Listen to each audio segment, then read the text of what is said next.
भाई ये 6 बोतल का चैलेंज है 1.5 मिनट का, और कोशिश करूँगा 1.5 मिनट से पहले ही पी लूँ। अगर कोई किसी को कोई चैलेंज करना हो तो आ जाना जरूर।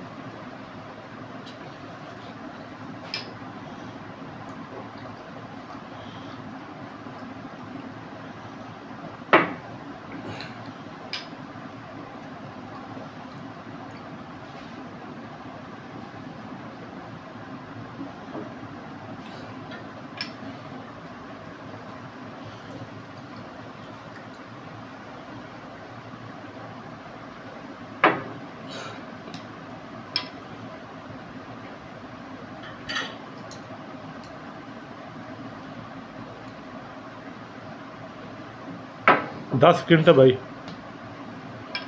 10 सेकंड बाकी है।